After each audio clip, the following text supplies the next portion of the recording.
உங்கள் வணக்கம். கோர்ட் நிகழ்ச்சிக்கு உங்களை வரவேற்பதில் மகிழ்ச்சி. தேர்தல் பிரச்சாரம் சூடுபிடிக்க ஆரம்பித்திருக்கிறது. திமுக தலைவர் மு க ஸ்டாலின், எதிர்க்கட்சி தலைவர் எடப்பாடி பழனிசாமி ரெண்டு பேரும் அவங்களுடைய தளத்தில் நின்று தேர்தல் பிரச்சாரத்தை ரொம்ப வீரியத்தோடு அணுகிட்டு இருக்காங்க.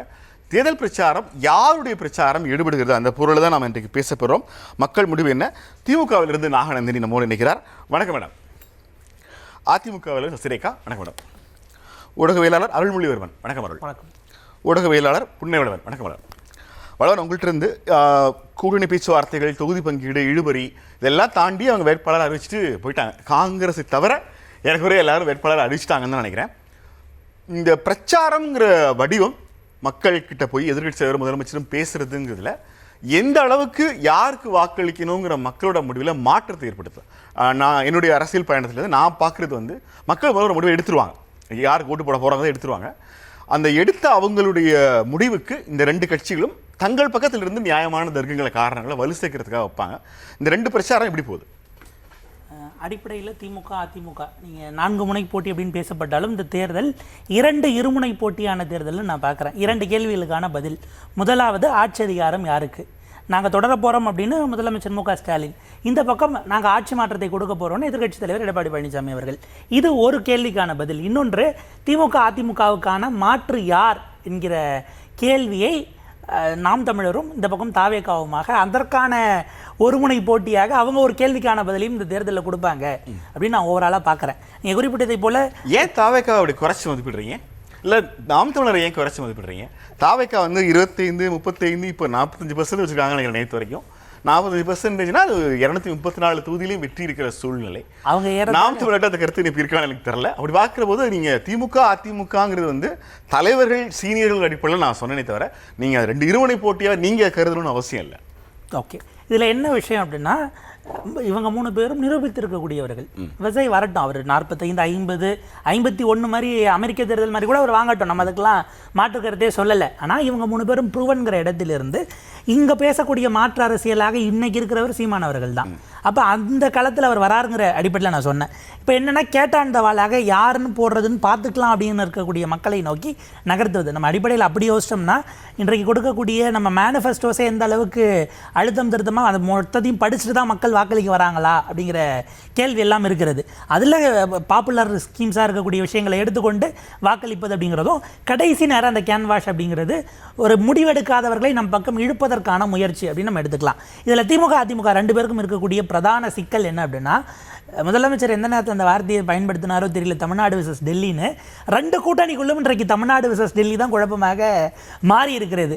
நீங்கள் பார்த்தீங்கன்னா, இந்த பக்கம் ஒரு மத்திய என்டிஏவினுடைய மத்திய இணையமைச்சர் பாண்டிச்சேரியில் உட்காந்துக்கிட்டு அவர் பேசுகிறாரு.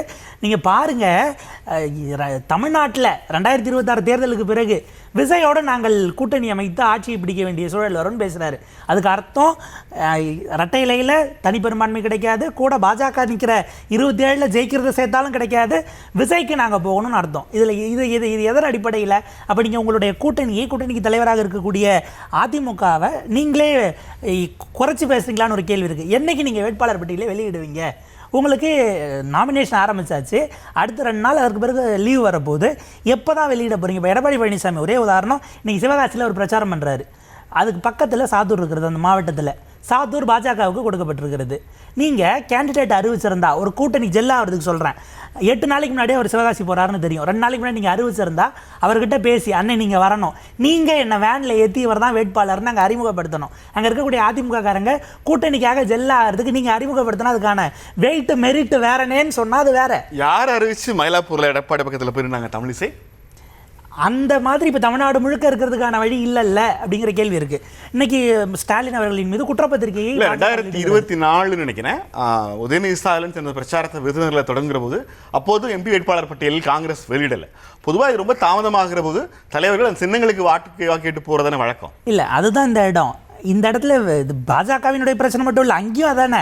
அது என்னமோ கரூரில் இருந்து போர்க்குணம் கொண்டவர்கள் 2 பக்கமும் ரெபல்ஸாக வந்திருக்கிறார்கள். இந்த பக்கம் ஜோதிமணி அவர்கள், இந்த பக்கம் அண்ணாமலை அவர்கள். நீங்கள் இப்போ இன்னைக்கு முதலமைச்சர் திருவாரூரில் பேசுகிறாரு. ஒரு பக்கம் அவருடைய 2 கூட்டணி, அவருடைய வேட்பாளர்கள் 2 பேர் திமுக சின்னத்தில் நிற்கிறவர், இந்த பக்கம் சிபிஐயினுடைய வேட்பாளரை நிப்பாட்டி சிட்டிங் எம்எல்ஏ அவர் ஒரு பொது உடைமை போராளின்னு கேட்குறாரு. இந்த எலெக்ஷனுடைய நாமினேஷன் முடிகிற வரைக்கும் அவரால் கன்னியாகுமரிக்கு போக முடியாது. 4 சீட்டு காங்கிரஸ் கொடுத்துருக்குறீங்க. வேட்பாளரே இல்லாமல் வெறும் வேணாம் நிற்கிட்டு யாரையாவது நிப்பாட்டினா போடுங்கன்னு கேட்க முடியுமா? அப்போ இந்த இடத்துல ஒரு கூட்டணியாக அவங்க போகக்கூடிய இடத்துலையே உள்ளுக்குள்ளே இருக்கக்கூடிய இந்த 2 டெல்லியை தலைமையிடமாக கொண்ட கட்சிகள் ஒரு நெருக்கடியை உருவாக்கி இருக்கிறார்களோன்னு ஒரு பார்வை இருக்குது. இப்போ நீங்கள் ஒரு சிங்கிள் வாய்ஸ்க்கு இன்னும் வரலையாங்கிற கேள்வி எழுது இல்லையா? அந்த இடம் கவனிக்கத்தக்கதாக இருக்கிறது. அப்போ ஓவரால் ஆப்டிக்ஸ் இவங்க 2 பேரும் அவங்க வாங்கின 28-27 நான் அதை வந்து ஒரு ஆலோசனையாக சொல்கிறேன், டம்மி கேண்டிடேட்ஸை திமுகவும் அதிமுகவும் போட்டு வைக்கிறது நல்லதோ என்கிற இடம் வரைக்கும் போகிறது. ஒரே கேள்வி தான் இதே. நமக்கு அதே 23ஆம் தேதி தான் வெஸ்ட் பெங்காலுக்கு எலெக்ஷனு. அங்கே 280 கேண்டிடேட்டை போடுற காங்கிரஸால் 28 கொடுக்க முடியல. 260க்கு மேலே போடக்கூடிய பிஜேபியால் 27 கொடுக்க முடியலன்னா அப்போ நீங்கள் எந்த வகையில் சீரியஸாக இந்த தமிழ்நாட்டு தேர்தலை பார்க்கிறீர்கள்? யார் 2 பேருக்கு சீரியஸோ அவங்க களத்துக்கு போயிட்டாங்கிறதாக தான் அதை பார்க்க முடிகிறது. நான் அதுக்கு வேற ஒரு காரணம் சொல்கிறேன். திமுகவும் அதிமுகவும் தமிழ்நாட்டிலிருந்து பாஜக காங்கிரஸை மெல்ல மெல்ல நகர்த்துகிற ஒரு முடிவுக்கு வந்துட்டாங்க அப்படிங்கிற விஷயம் காங்கிரஸுக்கும் பாஜகவுக்கும் தெரிஞ்சிச்சோ? அப்படின்னா இப்போ நான் கூட்டணி பேச்சுவார்த்தைகள் இது தொடர்பான விஷயங்கள் இந்த தொகுதி பங்கீட்டுலாம் இருக்குல்ல, இந்த மேலிட பொறுப்பாளர்னு ஒருத்தவங்களுக்கு எல்லாம் போடுறாங்களே, அவங்களுக்கு தமிழ்நாடு குறித்து என்ன புரிதல் இருக்கிறதுன்னு ஒரு கேள்வி. நீங்கள் ஆத்தூர் வாங்கலாமா சாத்தூர் வாங்கலாமான்னு பியூஷ் கோயலும் அமித்ஷாவும் டெல்லியில் பேசி என்ன முடிவு எடுப்பது அப்படிங்கிறது எது கட்சிக்கு சரியானதாக இருக்குன்னு எப்படி முடிவு எடுத்துட முடியும்? இல்லை இந்த பக்கம் உங்களுக்கு குளச்சல் வாங்கலாமா கும்பகோணம் வாங்கலாமான்னு கிரீஷ் சோடங்கரும் ராகுல் காந்தியும் பேசி என்ன முடிவு வந்துட முடியும்? அப்போ கட்சியை வளர்ப்பதற்கு நீங்கள் என்ன செய்திருக்கிறீர்கள்? டிமாண்ட் பண்ண வேண்டிய இடம். அப்போ உங்களை கொஞ்சம் கொஞ்சமாக விலக்குவதற்கு திமுகவும் அதிமுகவும் முடிவெடுத்திருக்கிறார்கள் என்று தெரிந்த பிறகும் இந்த கூட்டணியில் தொடர்ந்து இந்த முறை அவங்க 2 பேர் ஜெயிப்பதை ஸ்பாயில் பண்ணுவோம் என்கிற இடத்திற்கு டிட் ஃபார் டேட்டுக்கு நீங்கள் உள்ளே போயிட்டீங்களா? நீங்கள் கேட்ட கேள்விக்கு இன்னொரு பதில் வந்து தேசிய கட்சிகளினுடைய மாநில தலைவர்களுக்கு தான் அந்த மாநிலம் குறித்த தொகுதிகள் குறித்து தெரியும். இதுக்கு முன்னைய காலங்களில் மாநில தலைவர்களை காங்கிரஸ் ரொம்ப பவர்ஃபுல்லாகவே வச்சுருந்தாங்க. ஆனால் என்ன ஆயிடுச்சுன்னா இந்த மாநில தலைவர்கள் தனக்கு சாதகமான தொகுதிகளையும் தனக்கு வேண்டப்பட்டவர்களுக்கான தொகுதிகளை மட்டுமே வாங்கிட்டு இருக்காங்கன்னு ஒரு பிரச்சனை வந்தது. மம்தா பானர்ஜி, ராஜசேகர் ரெட்டி மாதிரியான ஆட்களுடைய எழுச்சிக்கு பிறகு காங்கிரஸ் பாஜக என்ன பண்ணிட்டாங்கன்னா மாநில தலைவரை தவிர மீதம் இருக்கிற நிர்வாகிகள்கிட்டையும் போய் இவர் சொல்கிற நம்பரும் இவர் கேட்குற தொகுதிகளும் கரெக்டானா அப்படின்னு மாநில தலைவரை ஒரு கிராஸ் செக் பண்ணுறதுக்காக அனுப்பப்பட்ட நபர்கள் தான் அந்த தூதுவர்கள்லாம். பட் அவங்களால எவ்வளோ தூரம் அவங்கள்ட்ட இருந்து கருத்துக்களை வாங்கி அதை ப்ராசஸ் பண்ணி மேலிடத்துக்கு கொடுக்க முடியுங்கிறது நமக்கு தெரியல. அந்த இடத்துல மட்டும்தான் 290 தொகுதிகள் இருக்கக்கூடிய மேற்கு வங்கத்தில் உங்களால் ஸ்பீடாக செய்ய முடியும்னா இங்கே நீங்கள் நிற்கிறதே 27 தானே, அதில் என்ன உங்களுக்கு இவ்வளவு சுணக்கம்ங்கிற கேள்வி உங்களுக்கு அப்போ அந்த மாநிலம் ப்ரையாரிட்டி லிஸ்ட்டில் இல்லையாங்கிற கேள்வி வருகிறது. ஆனால் என்ன பிரச்சனைனா இங்கே அண்ணாமலையினுடைய ரெபலோ இல்லை ஜோதிமணியுடைய ரெபலோ இந்த ஒட்டுமொத்த பார்வையோ வெறும் காங்கிரஸையும் பாஜகவையும் மட்டும் நிர்பந்தத்துக்கு உள்ளாக்குகிறதா? அவர்கள் சேர்ந்திருக்கக்கூடிய கூட்டணிக்குமா? இப்போ இந்த மாவட்டத்துக்கு போறாருன்னா தலைவர்கள் ஒரு முறை தான் போக முடியும் இருக்கக்கூடிய நாட்களில் இருக்கும்போது எல்லாரையும் ஒன்றா மேடை ஏற்றினா அதனோட ஆப்டிக்ஸே வேறு. அப்போ அந்த கட்சிகள் மட்டும் தோற்பது அல்லது அவங்க வீக்கன் ஆகுதுங்கிறது கூட்டணிக்கான ஓவரால் வீக்னஸாகவும் மாறும் இல்லையா? அப்போ அந்த இடத்தில் திமுக அதிமுக அவங்களுக்கான வேலைகள் அவங்க செயல் திட்டங்கள் அவங்க நகர்ந்துட்டாங்க. ஆனால் அது முழுமையடைய விடாமல் ஒரு நெருடலாக டெல்லி 2 கூட்டணிக்குள்ளும் இருந்து கொண்டிருக்கிறதோ அப்படிங்கிற இடம் தான் கவனிக்கத்தக்கது. அவர்கள் எப்படி இருக்கு தேர்தல் பிரச்சாரங்கள் எப்படி பார்க்குறீங்க? இல்லை, பொதுவாக நம்ம 2016 அப்புறம் 2021 2026 நம்ம வரிசையாக எடுத்து பார்த்தோம்னா கூட ஒரு 10 ஆண்டுகளுக்கு மட்டும் நான் சொல்கிறேன். 2016 பார்த்தீங்கன்னா திமுக, அதிமுக, நாம் தமிழர் கட்சி, மக்கள் நல கூட்டணி. அப்படியே ஒரு 10 ஆண்டு கழிச்சு நம்ம பார்க்குறோம் திமுக, அதிமுக, அதே நாம் தமிழர் கட்சி, தாவேகா அப்படிங்கிற ஒரு புதிய ஃபோர்ஸ் வந்துருக்கிறாங்க. இப்போ கிட்டத்தட்ட தமிழ்நாடு கிரவுண்டுங்கிறது எப்போதுமே இப்படி இருந்திருக்குது. பட் என்ன ஒன்றுனா எதிர்கட்சிகளுடைய வாக்குகள்லாம் ஒரு பக்கமாக கூடாமல் செதறுகிற போது அதில் திமுகவுக்கு ஒரு எட்ஜ் இருப்பதாக ஒரு தோற்றம், ஒரு பிம்பம் ஒன்று இருக்குது. பட் அண்டர் கரண்ட் எப்படி இருக்குங்கிறது யாராலுமே யூகிக்க முடியாத ஒரு ஒன்றாக இருக்குது. பட் நீங்கள் பிரச்சாரத்தை பற்றி நீங்களும் பேசுனீங்க, வளவனும் சொன்னதுனால என்ன ஒன்றுனா பிரச்சார ரீதியாக பார்க்கும்போது ஸ்டாலின் அவர்களை ஒரு எட்ஜில் எடப்பாடி கொஞ்சம் முன்னிலைப்படுத்தி போயிட்டார். இதுக்கு முன்னாடியே அவர் ஆரம்பிச்சிட்டாரு, களத்துக்கு 180 தொகுதிக்கு மேலே பயணம் பண்ணிட்டாரு. ஏன்னா எதிர்கட்சியாக பண்ண வேண்டிய வேலை அது ஆக்சுவலி அடிப்படையில். இவர் ஆளுங்கட்சியாக இருக்கிறதுனால அவர் பெருசாக அவர் பொருட்படுத்தாமல் இருந்திருக்கிறாரு. பட் தேசிய கட்சிகளை நீங்கள் சொன்னதை நான் வழிமொழியணும்னு விரும்புகிறேன். ஏன்னா தேசிய கட்சிகளை 2 திராவிட கட்சிகளும் ஓரந்தள்ளுறது, அதை கொஞ்சம் ஒதுக்கி பார்க்கறதுங்கிறது சமூகத்துக்கும் தமிழ்நாட்டுக்கும் தேவையானதான் நான் நினைக்கிறேன். அதை இப்போ எப்படின்னா இப்போ அண்மையில் டாக்டர் திருமாவளவன் ஒரு இடத்துல பேசும்போது சொன்னாங்க, எதனால் நீங்கள் நிற்கிறீங்க அப்படின்னு கேட்கும்போது 2026 பிறகு தமிழ்நாட்டின் களம் மாற வாய்ப்புகள் இருக்குது, அதனால் நான் நிற்கிறேன் அப்படின்னு அவர் சொல்கிறாருன்னா அதில் பலவிதமான சூட்சுமங்கள் அடங்கியிருக்காத நான் நினைக்கிறேன். அப்போ அப்படி பார்க்கும்போது மாநில கட்சிகளின் எழுச்சி அப்படிங்கிறது இங்கே ரொம்ப தேவையான ஒன்றாக இருக்குது. அப்படி இருக்கிறதுனால திமுகவும் அதிமுகவும் நீங்கள் பிரச்சாரத்தில் முன்னிலைப்படுத்தி போகிறதோ, சீமானும் விஜயும் பிரச்சாரத்தை முன்னிலைப்படுத்தி போகிறதோங்கிறது இயல்பாக தமிழ்நாட்டு சூழல் இருக்கக்கூடிய ஒன்று தான். காங்கிரஸ் இன்னும் ஆரம்பிக்கலை அல்லது பாஜக ஆரம்பிக்கலைங்கிறத அந்த கூட்டணி கட்சிகள் இல்ல, தமிழ்நாட்டு மக்களே பொருட்படுத்தலாம் நான் நினைக்கிறேன். இல்ல காங்கிரஸுக்கும் பாஜகவுக்கும் என்ன நம்பிக்கை இருக்கலாம்னா, யார் அறிவிச்சாலும் எப்படி அறிவிச்சாலும் வேலை பார்க்க போறது திமுக அதிமுகவும் தான். அதனால அந்த நம்பிக்கையில அவங்க வேலையை பாக்குறாங்க. இப்போ பாஜகவில் யார் அறிவிச்சாலும் அறிவிக்காட்டியும் அவங்க ஓட்டு போட போறது எடப்பாடி பழனிசாமியோ அல்லது அதிமுக தலைமையோ சொல்றவங்களுக்கு தான் ஓட்டு போட போறாங்க. திமுகவும் அஃப்கோர்ஸ் அப்படிதான். ஸோ திமுகவுக்கு ஒரு வெஞ்சன்ஸ் இருக்குது. காங்கிரஸ் வந்து தொடர்ச்சியாக குடசல் கொடுத்து இவ்வளவு தூரம் இழுப்பறி பண்ணி கொடுத்ததுனால வச்சு செஞ்சிடலாம்ப்பா சில இடங்கள்ல அப்படின்னு கூட திமுக தலைமைக்கு தோணலாம். அதே தான் அதிமுக தலைமுக இருக்கும் நான் நம்புறேன். அப்படி பார்க்கும்போது ரெண்டு திராவிட கட்சிகளும் அவங்களுடைய வேலையை சரியா பார்க்குறாங்க. பிரச்சார ரீதியாக இப்போதான் ஸ்டாலின் அவர்கள் ஆரம்பிச்சிருக்கிறார். அஃப்கோர்ஸ் ஒரு சிஎம்ஆ இருக்கிறதுனாலையோ திமுக தலைமையாக இருக்கிறதுனாலையோ எங்கே நான் ஒன்று வந்து ஒரு லைட்டாக ஒரு எண்ணம் வருது அப்படின்னா, திமுகவுக்கு இந்த எலெக்ஷனில் ஒரு பெரிய இன்ட்ரெஸ்ட் இல்லையோன்னு எனக்கு தோணுது. எப்படின்னா, நீங்கள் பல தேர்தலை பார்த்தவர், திமுகவோட தேர்தல் வாக்குறுதிங்கிறது ஒரு கதாநாயகனாக மாறி இருக்குது பல தேர்தல்களில். இந்த தேர்தல் அறிக்கையை வெளியிட்டு இவ்வளோ நாட்கள் ஆயிடுச்சு. எனக்கு என்னமோ ஒரு பெரிய இம்பாக்ட் ஏற்படுத்தின மாதிரியோ ஒரு பேசுபொருள் பொருளாக மாறின மாதிரி எந்த உணர்வுமே இல்லை. அப்போ என்ன ஆயிடுச்சுன்னா, மகளிர் உரிமை தொகை, மற்ற விஷயங்கள், அப்புறம் யாரோட கூட்டணி, இந்த கணக்குகளை வச்சு மட்டும்தான் நகர்றாங்களே தவிர ஒரு முற்போக்கான திட்டங்களை அறிவிக்கிறதோ அதை நோக்கி நகர்றதோ அல்லது செஞ்சிருக்கிறோம் அப்படிங்கிறத காண்பிப்பதற்கான ஒரு பெரிய வேலைப்பாடுகளோ ரெண்டு கட்சிக்கிட்டையும் இல்லை. பட் ஆளுங்கட்சியா திமுக இருக்கிறதுனால அதிகமான பொறுப்பை நான் கொடுக்குறேன், அவங்கள்ட்டையும் பெருசா இல்லை. அந்த எதிர்பார்ப்பு எனக்கு என்ன தோணுச்சுன்னா, இப்போ திமுகவுக்கு இதை நம்ம ஈஸி வின் கேமா ஒரு லெத்தார்ஜிக்கான ஒரு மோடு கொண்டு போறாங்க. இவர் நீங்க சொன்ன மாதிரி தமிழ்நாடு வர்சஸ் டெல்லின்னு அவர் கொண்டு போறதுங்கிறது தமிழ்நாட்டு மக்கள் விரும்பாத ஒரு கான்செப்ட். அதை நான் சொல்லல, தமிழ்நாட்டு மக்கள் விரும்புற கான்செப்ட் இல்ல. டெல்லிக்கு அடிபணியா எந்த தேர்தல்ல 2026 தேர்தலுக்கு தமிழ்நாட்டுக்கும் டெல்லிக்கும் தான் போட்டி அப்படின்னு இவர் சொல்றாருன்னா, இப்ப நேற்றைக்கு ஒரு இடத்துல வந்து மரியாதைக்குரிய அமைச்சர் சேகர்பாபு ஒரு கேள்வி கேட்கறாங்க. என்னங்க தாவேகா பத்தி கேட்கும்போது டென்ஷன் ஆகுறாரு அவர். திமுகவும் அதிமுகவும் தான் அதை பத்தி பேசுங்கப்பா அப்படிங்கிறாரு. பட் யதார்த்தங்கிறது திமுகவும் அதிமுகவும் போட்டி. அவர் சொன்ன மாதிரி நாம் தமிழர் கட்சி கன்சிஸ்டண்டா அவங்களுடைய குரோத்தை வந்து காமிச்சிட்டு வராங்க. இவர் ஒரு க்ரௌட் புல்லராக இருக்கிறாரு. பட் என்னங்கிறது தெரியாது. அப்போ கிரவுண்ட் இப்படி தான் இருக்குது. இதில் வந்து ஒரு சாதகமாகவோ அல்லது வந்து தேசிய கட்சிகளால் ஒரு நெருக்கடியோ தமிழ்நாட்டு சூழலை உருவாகலை. அப்படி உருவாவதற்கான வாய்ப்புகளும் இப்போதைக்கு களத்தில் இல்லை. இப்போ புண்ணியவளவன் பேசும்போது 1ஆம் இடத்துக்கும் 2ஆம் இடத்துக்குமான போட்டி தான் திமுகவுக்கும் அதிமுகவுக்கும். 3ஆம் இடத்துக்கான போட்டி யார் என்பதுதான் தாவைக்காவுக்கும் நாம் தமிழருக்கும் நடக்குதுன்னு அவர் சொல்றாரு. ஆனால் நீங்கள் வேற மாதிரி சொல்றீங்க. இல்லை, நான் அப்படி சேகர் பாபுடைய பதிலும் அவர் சொல்ற பதிலும் ஒண்ணுதான் இல்லையா? ஒண்ணுதான். எனக்கு என்னன்னா, நீங்க நாம் தமிழர் கட்சியையும் தாவேகாவையும் 3ஆவது இடத்துக்கு தான் போட்டி போறாங்கிறத நம்மளால வந்து ஓப்பனா சொல்ல முடியாது. இல்ல நான் அதை சொல்ல வரல. திமுகவிலிருந்து சேகர் பாபு ஏன் தாவேகாவை பத்தி பேசுறீங்கன்னு பதில் சொன்னீங்க இல்லையா? நாம் தமிழர் கட்சி ஒருங்கிணைப்பாளர் சீமான் ஏன் தொடக்க காலங்களில் விஜயை பத்தி பேசிக்கொண்டிருந்தா இப்ப ஏன் பேசாம இருக்காருங்கிறதுக்கு அவர் ஒரு பதில் இருக்கு இல்லையா? இல்லை, அவரு நீங்க சீமான் வந்து விஜயை பத்தி பேசினார்னா துவக்கத்தில் அவரோட ஐடியாலஜி சொல்லாம இருந்தாரு. அதனால அவர் நம்பிக்கையை கொண்டு பயணிச்சிருப்பாரு. சொன்ன பிறகு அவர் என்ன சொல்லிட்டாரு, 3 பேரும் திராவிட கட்சிகள் தான். எந்த புள்ளியில் சீமான் இனிமேல் விஜயை பற்றி பேச வேண்டாம்னு ஒரு முடிவு எடுத்தாரோ அந்த முடிவை திமுகவும் அதிமுக ரொம்ப முன்னாடியே எடுத்துட்டாங்கன்னு நான் சொல்றேன். இப்போ எடுத்துட்டாங்க. பட் ஆனால் அந்த இடத்துல அவங்க யாருமே டெல்லியை வைக்கலையே. இப்போ சீமானும் டெல்லியை வைக்கல, விஜயும் பெருசா டெல்லியை வைக்கல. அதிமுக எனக்கும் திமுகவும் தான் போட்டின்னு சொல்லுது. பட் ஆனால் திமுக பாத்தீங்கன்னா டெல்லியை தான் முன்வைக்கிறாங்க. அப்போ அங்க இல்ல அவங்க என்ன நினைக்கிறாங்கன்னா, என்டிஏவுக்கு வந்து டெல்லி தான் தலைமையா இருக்குது, எடப்பாடி பழனிசாமிக்கு தலைமையே டெல்லி தான் அப்படிங்கிறது அவங்களோட அதிமுகவோட தேர்தல் அறிக்கையில ஒரு முக்கியமான அம்சம் சேர்த்திருக்காங்க. 2021 தேர்தல் அறிக்கை அது இல்லை. யூனியன் கவர்மெண்ட் தமிழ்நாட்டுக்கான நிதி பகிர்வில் செய்கிற துரோகத்தை ஆரம்பிச்சு இருமொழிக் கொள்கையிலிருந்து அடுத்த மக்களவையினுடைய தொகுதிகளை மறுசீரமைக்கிறதுல வந்து சரியான பிரதிநிதித்துவம் வருது. கிட்டத்தட்ட அதிமுகவே அடுத்த 5 ஆண்டுகளில் என்ன நடக்க போகுதுன்னு அவங்க யூகிக்க ஆரம்பிச்சிருக்காங்க. 2026 தேர்தல் முடிஞ்ச பிறகு இந்திய அளவில் பல மாற்றங்களுக்கு பாஜக தயாராகுது. ஸோ அதுக்கு முன்னாடியே தமிழ்நாடு முழிச்சுக்கணும். ஏற்கனவே நம்ம அடி வாங்கிட்டு இருக்கோம். அடுத்தவங்க திரும்ப அவங்க தான் 2029 வரப்போறாங்கன்னா தமிழ்நாடு ரொம்ப சஃபராக போகுதுங்கிற இடத்துக்கு திமுகவோட தேர்தல் இருக்கிறது இல்லை, அதிமுகவோட தேர்தல் இருக்குன்னா அதிமுகவே தமிழ்நாட்டோட பிரச்சனையை இவ்வளோ தூரம் சென்ஸ் பண்ணும்போது ஏன் தாவைக்காவும் நாம் தமிழர் அதை சென்ஸ் பண்ணலைன்னு எனக்கு தெரியல.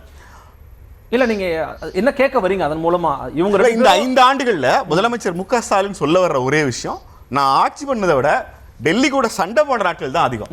இந்த சண்டை போடுறது எதுக்குன்னா நமக்கு ஏதாவது வர்றதுக்காக இல்ல, அவங்க அழுத்தி நமக்கு அனுப்புறது எல்லாத்தையும் வேணான்னு தடுக்கிறதுக்கு. இதை தடுக்கிறதுக்கே எனக்கு 5 வருஷம் போயிருக்குங்கிறாங்க.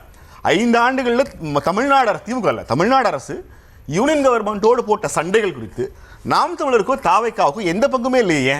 இல்ல அவங்க 2 பேருக்கும் நிலைப்பாடுகள் இருக்குல்ல. தாவேக நிலைப்பாடு இருக்கான்னு எனக்கு தெரியாது. அஃப்கோர்ஸ் அவங்க எதை பத்தி பேசுறாங்க, அவங்க நிலைப்பாடு என்னன்னு தெரியாது. பட் நாம் தமிழர் கட்சி ஒரு நிலைப்பாடு இருக்குது. அவங்க இங்கேயும் வந்து யூனியன் கவர்மெண்டோட இந்த ஸ்கீம்ஸையோ அல்லது மற்ற விவகாரங்களையோ ஆதரிச்ச மாதிரி இங்கேயும் தெரியல. அவங்க இந்தியன் கவர்மெண்ட்டே ஆதரிக்கல. அவங்க ராணுவத்திலிருந்து வெளியேற கொள்கை இருந்து அவங்க ஒரு தமிழ் சிஸ்டம் எதிர்த்து தான் பேசுறாங்க. எனக்கு என்னன்னா நீங்க சொல்ற மாதிரி இந்த 5 ஆண்டுகளையும் டெல்லிக்கு எதிரான போர், டெல்லிக்கு எதிராக தடுப்பதற்கே எனக்கு வேலை போயிருச்சு அப்படின்னு சொல்றத முழுமையாக உடன்பாடு இல்லை. அது ஒரு பார்ட் ஆஃப் த ஒர்க். அந்த தமிழ்நாட்டினுடைய 100% திட்டங்களுக்கு ஒதுக்கப்படுகிற நிதி என்பது 100% யூனியன் கவர்மெண்ட்ல இருந்தே வருகிற போது அந்த ஜிஎஸ்டி எல்லாம் சேர்த்தே சொல்றேன். ஜிஎஸ்டியினுடைய கொள்கை முடிவுகளை தவிர்த்து மற்ற எல்லா துறைகளுக்குமான நிதியை யூனியன் கவர்மெண்ட் வந்து எதிர்பார்க்கிற போது மொத்த தமிழ்நாடும் டெல்லியிடம் தான் காத்து நிற்கிறது. அது இல்ல இல்ல நான் சொல்றதும் சிஸ்டம் ரிஃபார்ம்ஸ் பத்தி பேசுறேன். இப்போ போலீஸ் ரிஃபார்ம்ஸ் யூனியன் கவர்மெண்ட்ல நீங்க எப்படி செய்வீங்க? இல்ல போலீஸ் ரிஃபார்ம்ஸ் யாரால பண்ண முடியும்?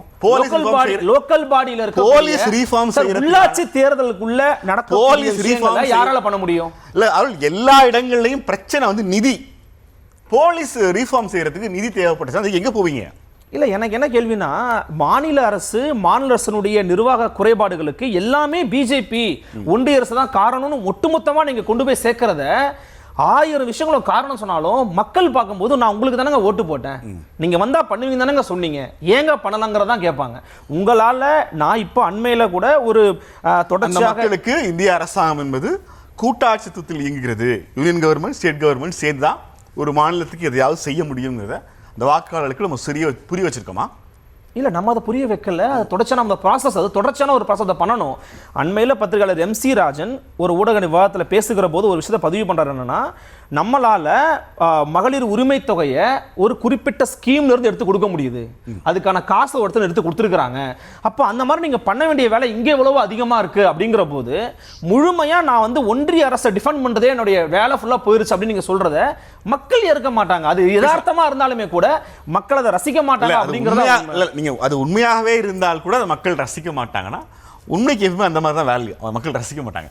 நாகநந்தினி இங்க அருள் ரொம்ப ஒரு முக்கியமான கேள்வி எழுப்பியிருக்காரு. ஓட்டு போட்டது உங்களுக்கு எப்ப பார்த்தாலும் டெல்லி எங்களுக்கு தர மாட்டேங்கிறாங்க, டெல்லி எங்களுக்கு அனுமதி மறுத்துட்டாங்கன்னு நீங்க டெல்லியே வெளியிடா சிரிச்சிட்டு இருந்தீங்கன்னா என்ன அர்த்தம் அப்படின்னு கேக்குறேன்.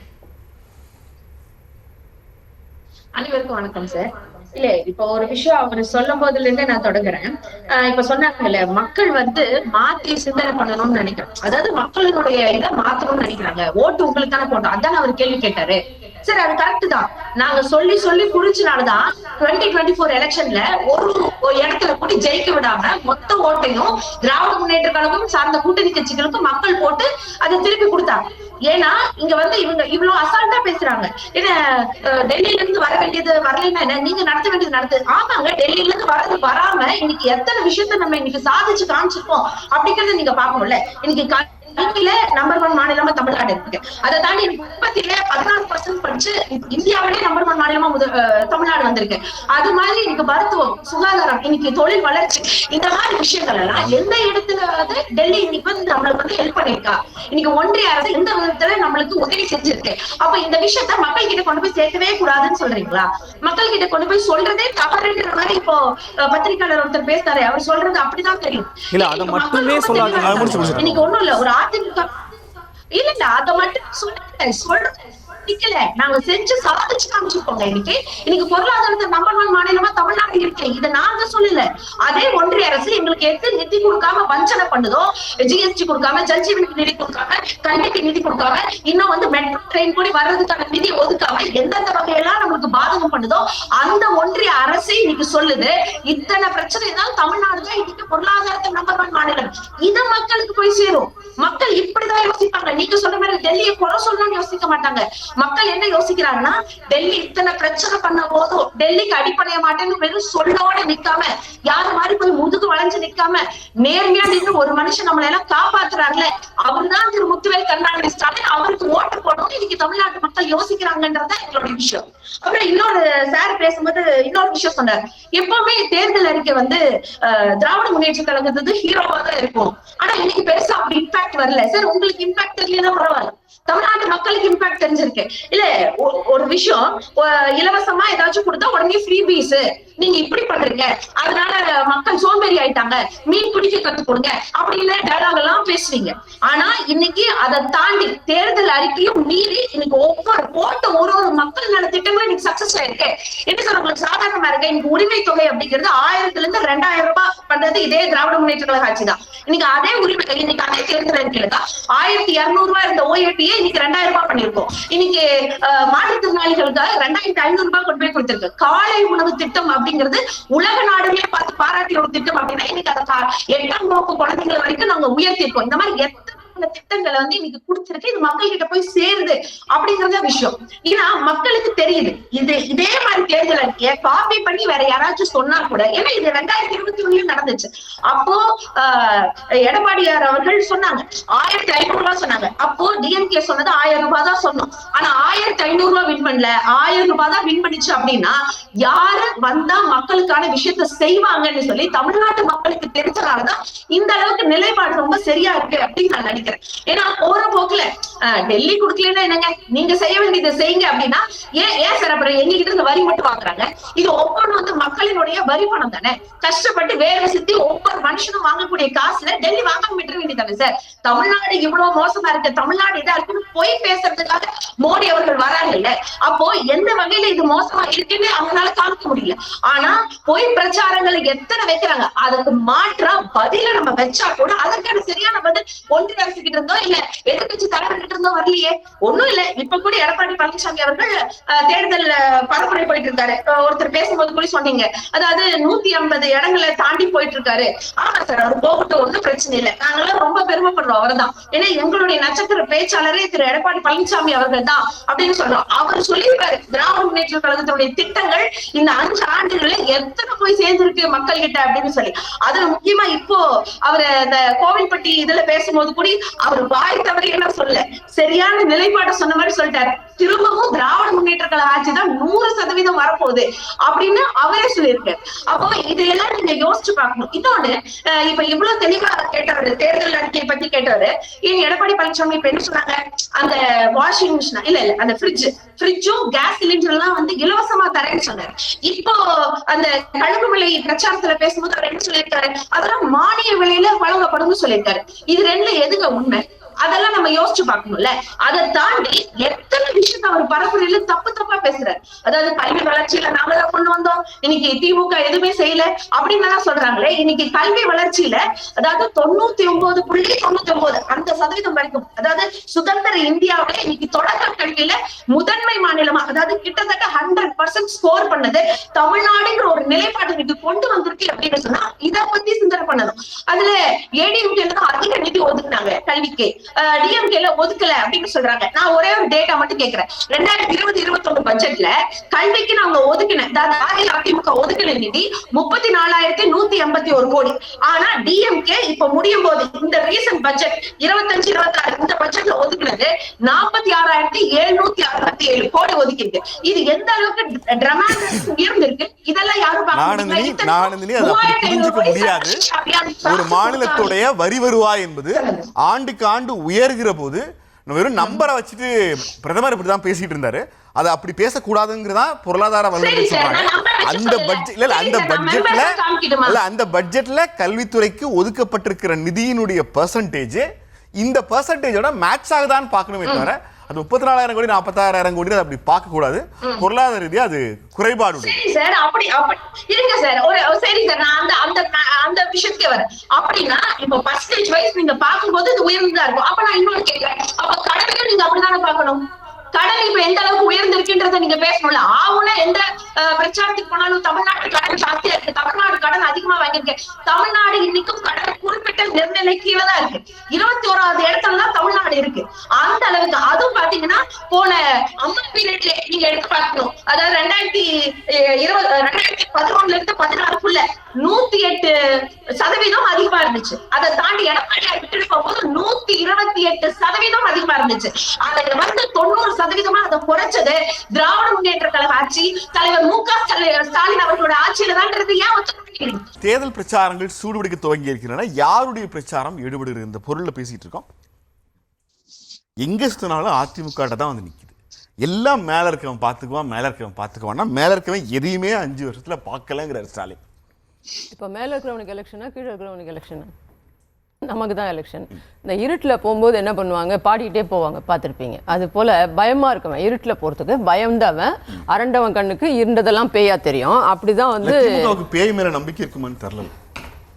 தயிரோட இருக்கிறது மேலே நம்பிக்கை இருக்கும்னு நினைக்கிறேன் நான். கூட பேனா போடுறதுல நம்பிக்கை இருக்குமா அப்படின்னு அதில் இருக்கும்னா இதுலேயும் இருக்கும். அதனால அரண்டவன் கண்ணுக்கு இருந்ததெல்லாம் பேய், இந்த மஞ்ச காமால கண்ணுக்கு வந்து காண்றதெல்லாம் மஞ்சளாக இருக்குன்ற மாதிரி எந்த தேர்தல் வந்தாலும் தேஞ்ச ரெக்கார்டு மாதிரி ஸ்டீரியோ டைப்பில் டெல்லிக்கு அவுட் ஆஃப் கண்ட்ரோல், டெல்லியை பாருன்னு சொல்லிட்டு இருக்கீங்க நீங்கள். நீங்கள் எதுக்கு ஒரு பக்கம் முழுக்க எழுதிருந்தீங்க? அதுதான் வரேன் நான் சொல்கிறேன். நான் அது கூட அவங்க எழுதலைல்ல. அப்போ பாருங்க, வெற்று வாய் விளம்பரம் தான். மைக்கில் பேசுவீங்க, இல்லை மைக்கில் பேசுவோம், ஆனால் பேனா எடுக்கும்போது மறந்துடுவோம். அப்போ எந்த அளவுக்கு ரெட்டை வேடம், எந்த அளவுக்கு நீலி கண்ணீர், எந்த அளவுக்கு மாநில உரிமை காப்பாற்றுற லட்சணம் இது அப்படின்றத நீங்கள் பார்த்துக்கோங்க. அதே போல் இப்போ நான் சொன்ன மாதிரி டெல்லியை பொறுத்த வரைக்கும் டெல்லின்ட்டு இருட்டில் போகிறோம் பாடிட்டு போகிற மாதிரி எப்போ பார்த்தாலும் டெல்லிக்கு ராஜானாலும் தமிழ்நாடு அவுட் ஆஃப் கண்ட்ரோல் தான் அப்படின்னு மனோரமா மாதிரி பாடிட்டு இருக்கீங்க, மைக்கை பிடிச்சி நீங்கள். ஆனால் தேங்க்யூ, நீங்கள் அனுமதி கொடுத்தா நான் அதை 2 லைன் நல்லாவே பாடணும். டெல்லிக்கு ராஜானாலும் தமிழ்நாடு எப்பவும் டெல்லிக்கு அவுட் ஆஃப் கண்ட்ரோல் தான் அப்படின்னு பாடுறீங்க நீங்கள். போன தேர்தலையும் பாடுனீங்க, எம்பி தேர்தலையும் பாடுனீங்க, இந்த தேர்தலையும் பாடுறீங்க. மக்கள் இதை கேட்டு கேட்டு புளிச்சு போய் இந்த முறை உங்களை வந்து அதை சட்டை கூட பண்ண போகிறது கிடையாது. முறை பாருங்க, நீங்கள் எப்படி டெல்லிக்கு அவுட் ஆஃப் கண்ட்ரோல்? நீங்கள் இப்போ உங்க கூட சொன்னாங்க நாங்கள் 10,000 கோடி ஒதுக்கணும். நீங்கள் சொல்கிறீங்கல்ல எஜுகேஷனில் நாங்கள் சாதிச்சு வச்சுருக்கோம் அப்படின்னு. நீங்கள் இந்த முறை ஒதுக்கியிருக்கீங்க, நீங்களே சொன்னீங்க அதற்கான காரணங்கள் எவ்வளோன்றது. நம்மளுடைய வரி வருவாய், நமக்குடைய வருமானம், நம்ம எவ்வளோ இந்த வருஷம் நமக்கு வந்து இது வந்திருக்கு, இன்கம் சோர்ஸஸை வச்சு தான் நம்ம போட முடியும். நீங்கள் என்ன வேணால் போடலாம். ஆனால் பாருங்கள், நீங்கள் நாங்கள் இருக்கும்போது 54.1 ஸ்கூல் எஜுகேஷனுடைய நம்மளுடைய பர்சன்டேஜ் நாங்கள் கொண்டு வந்து வச்சோம். இன்றைக்கி அது 52.5 தான் வந்திருக்கு. இந்த விஷயத்தில் நான் டெல்லின்னு சொல்கிறீங்கல்ல, இந்த டெல்லியோட எப்படி தொடர்பு படுத்துகிறேன்? நாங்கள் வந்து லாஸ்ட் 2021 38,567 கோடி ஸ்கூல் எஜுகேஷனுக்கு நம்ம ஒதுக்கிட்டு போனோம் டியூ டு பேண்டமிக். அதனால வந்து நம்மளால் அதுக்கு ஒதுக்க முடியல. நாம ஒதுக்குனதும் கிட்டத்தட்ட 42,000 கோடி வரைக்கும் ஒதுக்கணும். நாம ஸ்கூல் எஜுகேஷன் தான் ஃபர்ஸ்ட், அதுக்கப்புறம் வந்து நம்ம பப்ளிக் ஹெல்த்துக்கு நாம ஒதுக்கியிருப்போம். இதுதான் எப்பவுமே நடக்கிற நடைமுறை. நீங்கள் ஒன்றும் புதுசாலாம் செய்திடல. ஆசை தங்கிட்ட இருக்கிற நிதியில ஒவ்வொரு துறைக்கும் எவ்வளவு கொடுக்கறதுங்கிறது அந்த மாநில அமைச்சரோட முடிவு. அது எடப்பாடியோ ஸ்டாலினோ அந்த பொருளாதார சூழல முடிவெடுத்துக்கிறது. எங்க வீட்டு பிள்ளைங்க படிக்கிறதுக்கு கல்வி உரிமை சட்டம் வழங்கி இருக்கிற அந்த 25% நிதியை தமிழ்நாட்டுக்கு தர்றதுக்கு நீ இந்தி படியில 3வது மொழின்னு ஒன்று சேர்த்துக்கோன்னு சொல்றப்ப வர பிரச்சனை. அதை திமுக எதிர்க்கிறாங்க, அதிமுகவும் எதிர்க்கிறாங்க. ஆனா கூட்டணியில் இருக்கிற பாஜக கிட்ட ஒரு வார்த்தை பேசி தமிழ்நாட்டுக்கு இருமொழி கொள்கைன்னு 50 வருஷத்துக்கு முன்னாடி எங்களுக்கு ஒரு வாங்கி கொடுத்தீங்க உறுதி. அது மாதிரி இதுலயே எங்களுக்கு ஒரு உறுதி வாங்கி கொடுங்கன்னு தமிழ்நாட்டுக்கான குரலை ஏன் அதிமுக கேட்க மாட்டேங்குதுன்னு தான் கேள்வி. ஏன் எழுப்பல? நீங்களே சொன்ன மாதிரி இப்போ நாங்கள் தேர்தல் அறிக்கையில கூட அத்தனை விஷயங்களை நாங்கள் சொல்லி எங்களுடைய திமுக தேர்தலை சொல்ல மாட்டோம். நீங்க கூட்டல இருக்கீங்க. இல்ல, எங்களுடைய நம்ம சட்டமன்றத்தில் இருக்கும்போது எங்க ஆட்சி முடியும் நிதி அவர்கள் தருவதில்லை தான். இன்னைக்கும் இந்த நியூஸ் தமிழ் அரங்கத்தில் சொல்றேன், மத்திய அரசு எப்போதுமே பெரிய அண்ணன் தோரணையோடு தான் இருக்கிறார்கள். யார் இல்லை என்னது நிதி ஆயோக்கு போயிட்டு அம்மா நீங்க என்ன எதுவுமே பண்றதில்ல, எங்கள் குரல்களை வந்து நீங்க எவ்வளவு பெரிய மாநிலம், நாங்க அதிகமா வரி வருவாய் தரக்கூடியவர்கள், எங்களுக்கு நீங்க ஒரு மற்ற ஸ்டேட்ஸ்க்குலாம் 1 மணி நேரம் கொடுக்குறீங்க பேசுறதுக்கு, எங்களுக்கு என்ன 10 நிமிஷம், இது எப்படி 10 வெளிநடப்பு பண்ணிட்டு வந்தவங்க தான் நாங்க. அந்த நிலையில இருந்து இன்னைக்கு எடப்பாடியார் வரைக்கும் எந்த மாற்றமும் கிடையாது, கீழே இருக்கிறவங்க வரைக்கும் எந்த மாற்றமும் கிடையாது. சரி, அப்படிப்பட்ட நிதி ஆயோக் இல்ல எப்படி தேர்தல் அறிக்கையில சொல்லியிருக்கோமே, நாங்க சட்டமன்றத்துல பேசியிருக்கோங்க, நிதி அமைச்சராக ஓபிஎஸ் அவர்கள் இருக்கும்போது அது தரவில்லை எங்களுக்கு. ஓபிஎஸ் எவ்வளவு பெரிய ஜால்ரா தெரியும்ல உங்களுக்கு, பிஜேபிக்கு புரிஞ்சுங்க மேடம். அப்பவே சொல்லுங்க, எந்த பாஜகவோட தயவில் 4 ஆண்டுகள் இந்த ஆட்சியை நிறைவு செய்திருக்கிறோம், பாஜகவுக்கு நன்றின்னு எடப்பாடி சொல்றாருன்னா ஜெயலலிதாவோட அணுகுமுறைக்கும் எடப்பாடியோட அணுகுமுறைக்கும் பாஜகவின் தயவோடுன்றது எம்எல்ஏக்களாலேயோ இல்ல அவர்கள் எம்எல்ஏ நம்பர் இல்லாம ஆட்சியை காப்பாத்தி கொடுத்துட்டாங்க. ஃப்ளோர் டெஸ்ட்ல அவங்க வந்து ஏதோ இந்த ஃபேக் ஓட்டெல்லாம் கள்ள ஓட்டெல்லாம் போட்டாங்க, அப்படியெல்லாம் கிடையாது. அதுதான் நான் இப்ப சொல்ல வரேன். நீங்க திமுக சகோதரிய நீங்க இவ்வளவு நேரம் அமைதியா கேட்டீங்க, எல்லாம் பொய்யான கதைகளா சொல்லிட்டு இருந்தாங்க. அவங்க ஒன்னாவது உருப்படியா ஒரு மெட்டீரியலிஸ்டிக்கா சொன்னாங்களா? நீங்க இத்தனை குறுக்கீடுகள் நீங்க எனக்கு பண்ணிட்டு இருக்கிறது எப்படி நியாயமானது? நெல்சன் யோசிச்சு பாருங்க. நெல்சன் ஒரு ஊப்பியா மரம், கொஞ்ச நேரம் அமைதியா இருந்தீங்கன்னா, ஒரு பொதுநலவாதியா தமிழ்நாடு உடன்பிறப்பு ஊப்பினா யூபி கிடையாது, இட்ஸ் நாட் யூபி. அவங்க பேசி முடிச்சாங்க, கொஞ்சம் பாருங்க. ஒரு நிமிஷம் அமைதியா இருங்க, சொல்லுங்க. அதான் நீ கொஞ்சம் இருந்தீங்கன்னா நான் சொல்லுவேன். அதுதான் சொல்ல வந்தேன் நான். இத்தனை பிரச்சனைகள் அவர்கள் செய்யும் போதும் இன்னைக்கு ஸ்கூல் எஜுகேஷனோட நிலைமை என்ன 52 குறைச்சி வச்சிருக்கீங்க. இல்லம் தேடி கல்வி நீங்க அது எத்தனை மாசம் நடந்தது, எவ்வளவு சம்பளம் நீங்க கொடுத்தீங்க, மக்களை தேடி மருத்துவம் நீங்க எத்தனை பேர், நான் இது வரைக்கும் அதுதான் 4.5 வருஷமா தேடிட்டு இருக்கேன். சரி அது கூட விட்டுருங்க, நீங்க 66 காப்பி பேஸ்ட் தான் பண்ணீங்க மறுபடியும். எனக்கு மாத்திரம் கிடையாதுங்க, 8 கோடி மக்களுக்கும் வேணும்ல. நானும் நெல்சனும் நல்லா இருந்தா போதுமா? இன்னைக்கு அத்தனை பேருக்கு ஓமந்தூரார்ல போய் பாருங்க, இன்னைக்கு என்ன பண்ணிருக்காங்க, 8 வயசு குழந்தைக்கு போட வேண்டிய ஊசியை 4 மாச குழந்தைக்கு போட்டு அந்த குழந்தை இறந்திருக்கு. அங்க ட்ரீட்மெண்ட்டுக்கு மாத்திரைகளே கிடையாது. ஒரு சின்ன ஒரு வாமி கைண்ட் ஒரு மாத்திரை, வாமி கைண்ட். நான் சொல்றத கேளுங்க, இல்ல இன்னைக்கு அதிமுகவும் திமுகவும் சேர்ந்து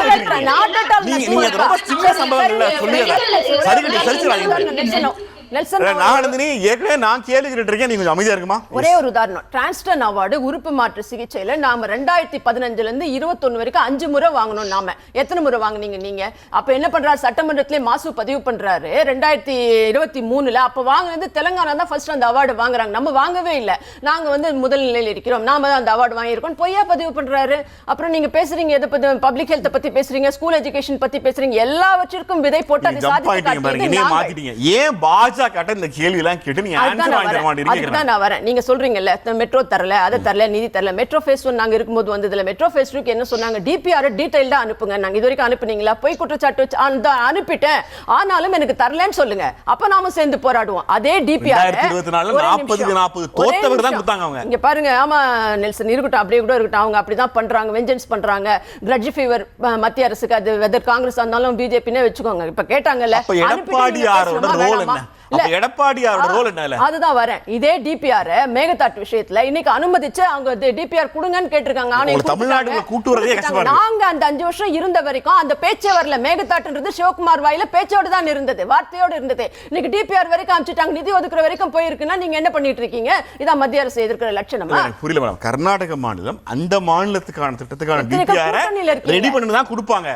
பெர்மிஷன் கொடுப்பீங்க, பெர்மிஷன் தமிழ்நாடு கொடுக்காதீங்க. டிபிஆர் கொடுத்து நம்ம என்ன பிரச்சனை பண்ணோம்? இல்ல நாங்க இருந்த வரைக்கும் கொடுக்கலையே, கொடுக்க முடியல. நீ அதை கூட போடக்கூடாது, நீ அது பண்ணேனா எங்களோட டெல்டா வறண்டு போயிடும். எப்படி பண்ணுவேன்னு நாங்க நின்னோம். ஒரு வார்த்தை இது வரைக்கும் எத்தனை முறை துரைமுருகன் நீர்வளத்துறை அமைச்சர் போயிருப்பாரு, எவ்வளவு ப்ராப்ளம் பண்ணிருப்பாரு. சரி அவர் கூட போக வேணாம், சாரி வயசாயிடுச்சு பாவம், அவருக்கு இந்த மாதிரி சீட்டு கிடைச்சதே பெரிய விஷயம். 600 ஓட்டுல தோத்தாரு போன முறை, இந்த முறை 60